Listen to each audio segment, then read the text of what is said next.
கும்பகோணம் தீ விபத்தில் இழப்பீடு வழங்குவது தொடர்பாக ஓய்வு பெற்ற நீதிபதி தலைமையில் குழு அமைக்குமாறு உச்சநீதிமன்றம் உயர்நீதிமன்றம் உத்தரவிட்டது.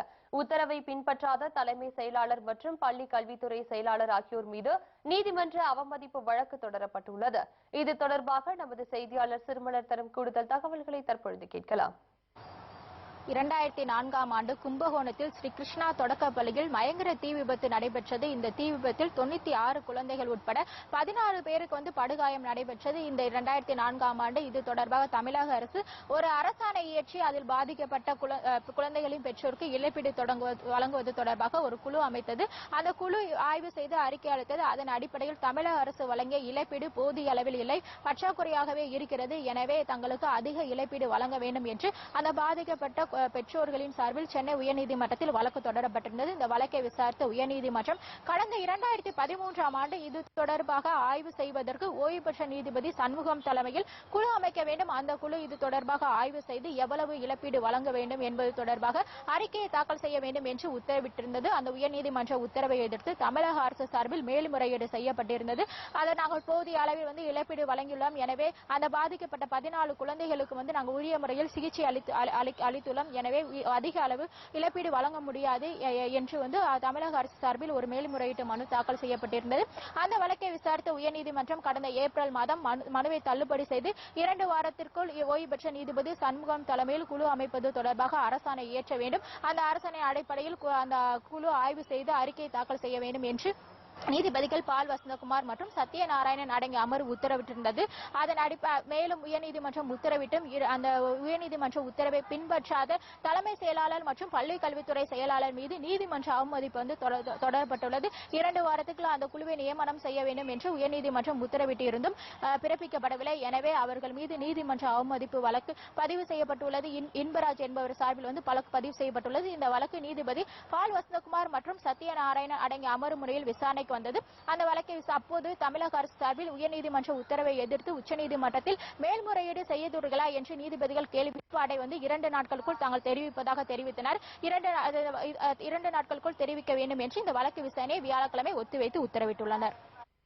குண்டர் சட்டத்தின் கீழ் கைது செய்யப்பட்டுள்ளவர்களின் வழக்கினை விரைந்து விசாரித்து நடவடிக்கை எடுக்க சிறப்பு அமர்வு அமைக்க கோரி சென்னை உயர்நீதிமன்றத்தில் தொடரப்பட்டுள்ள வழக்கின் விசாரணை 2 வாரத்திற்கு ஒத்திவைக்கப்பட்டுள்ளது. குண்டர் சட்டத்தின் கீழ் கைது செய்யப்பட்டுள்ள 1500 பேரின் வழக்குகள் நீண்ட நாட்களாக நிலுவையில் இருப்பதை சுட்டிக்காட்டி வழக்கறிஞர் புகழேந்தி என்பவர் வழக்கு தொடர்ந்துள்ளார். இந்த சட்டத்தின் கீழ் கைது செய்யப்பட்டவர்களின் பல பேர் தவறு செய்யாமல் தண்டனை அனுபவித்து வரும் நிலை உள்ளதாகவும் இதனால் இந்த வழக்குகளை விசாரிக்க சிறப்பு அமர்வு அமைக்க வேண்டும் என மனு அளித்திருந்தார். இந்த வழக்கின் விசாரணையை 2 வாரத்திற்கு ஒத்திவைத்து சென்னை உயர்நீதிமன்றம் உத்தரவிட்டுள்ளது. இதனிடையே இந்த வழக்கின் எதிரொலியாக சனிக்கிழமை அன்று சிறப்பு விசாரணை நடைபெற்று 212 பேர் மீதான குண்டர் சட்டம் ரத்து செய்யப்பட்டது என்பது குறிப்பிடத்தக்கது.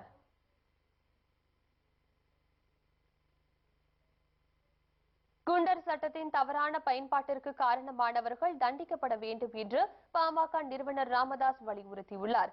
இது தொடர்பாக அவர் வெளியிட்டுள்ள அறிக்கையில் தடுப்பு காவல் சட்டங்களின் கீழ் கைதாகி சிறையில் இருந்த 212 பேரை உயர்நீதிமன்றம் விடுதலை செய்துள்ள தீர்ப்பிற்கு அவர் பாராட்டுகளை தெரிவித்துள்ளார். தமிழ்நாட்டில் தடுப்பு காவல் சட்டங்கள் ஆட்சியாளர்கள் மற்றும் அதிகாரிகள் தங்களுக்கு பிடிக்காதவர்களை பழி வாங்குவதற்கான ஆயுதங்களாகவே பயன்படுத்தப்பட்டு வருவதாக தெரிவித்துள்ளார். மேலும் அதிமுக ஆட்சிக்கு வந்த பின்னர் 3 ஆண்டுகளில் 6000த்திற்கும் மேற்பட்டவர்கள் தடுப்பு காவல் சட்டங்களில் கைது செய்யப்பட்டதையும் அவர்களில் 95 விழுக்காட்டிற்கும் கூடுதலானவர்களை உயர்நீதிமன்றம் விடுதலை செய்ததை சுட்டிக்காட்டியுள்ளார். மேலும் தடுப்பு காவல் கைதுக்கு எதிரான வழக்கு விசாரணையை அதிகபட்சமாக 2 வாரங்களில் முடித்து தீர்ப்பளிக்கும் வகையில் சட்ட திருத்தம் செய்யப்பட வேண்டும் என்றும் இச்சட்டத்தை பயன்படுத்தி அப்பாவிகள் கைது செய்யப்படுவதற்கு துணை போகும் அரசு அதிகாரிகளை தண்டிக்கும் வகையில் உடனடியாக சட்ட திருத்தம் செய்ய மத்திய மாநில அரசுகள் நடவடிக்கை எடுக்க வேண்டும் என வலியுறுத்தியுள்ளார்.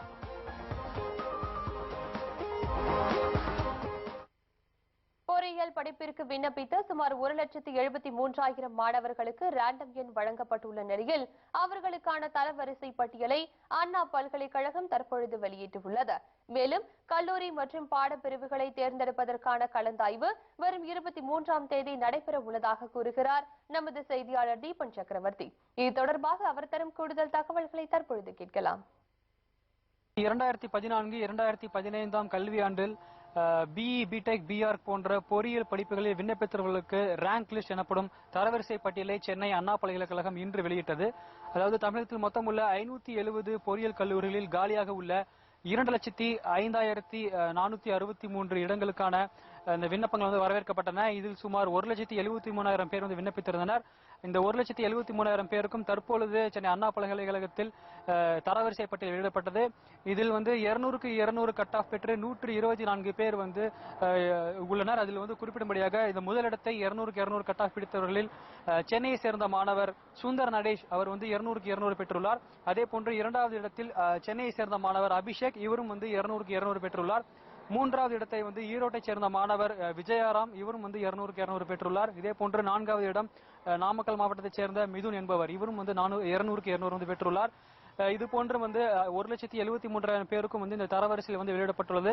மாணவர்கள் www.annauniv.edu என்ற அண்ணா பல்கலைக்கழகத்தின் இணையதளத்தில் ரேங்க் லிஸ்டை பார்க்கலாம் என்று அறிவிக்கப்பட்டுள்ளது. இது மட்டுமல்லாமல் ஏற்கனவே கடந்த 11ஆம் தேதி ரேண்டம் எண் வெளியிடப்பட்டது. இவர்களுக்கான கலந்தாய்வு வருகின்ற 23ஆம் தேதி தொடங்குகிறது. 23ஆம் தேதி விளையாட்டு பிரிவு மாணவர்கள், மாற்றுத்திறனாளிகள், முன்னாள் ராணுவ வீரர்களின் குழந்தைகள் ஆகியவர்களுக்கு இந்த கலந்தாய்வு நடைபெறுகிறது. வருகின்ற ஜூன் மாதம் 27ஆம் தேதி பொது பிரிவு மாணவர்களுக்கான கலந்தாய்வு தொடங்குகிறது. அன்று தொடங்கி ஜூலை 28 வரை இந்த கலந்தாய்வு நடைபெறுகிறது. ஆகஸ்ட் முதல் வாரத்தில் வகுப்புகள் தொடங்கும் என்று அறிவிக்கப்பட்டுள்ளது. இத்துடன் இந்த செய்தி தொகுப்பு நிறைவடைகிறது. உண்மை செய்திகளை உள்ளது உள்ளபடி உடனுக்குடன் தெரிந்து கொள்ள தொடர்ந்து இணைந்திருங்கள் நமது கேப்டன் நியூஸ் தொலைக்காட்சி.